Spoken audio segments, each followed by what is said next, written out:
आदरणीय आदित्य साहेब ठाकरे 5 मिनिटात या ठिकाणी सभास्थळी पोहोचत आहे। सर्वांनी बसून राहा। कोणाकडे छत्र्या असतील तर त्यांनी 2-3 जणांना अकोमोडेट करून घ्या। सर्वांना नम्र विनंती आहे। थोडंफार आपल्याला पाणी लागेल, थोडं भिजून काही होणार नाही।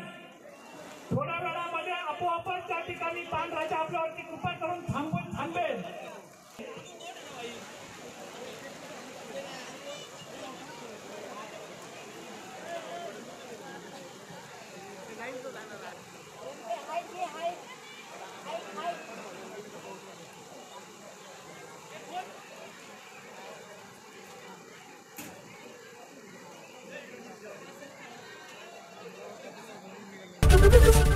एबीपी माझा, उघडा डोळे बघा नीट।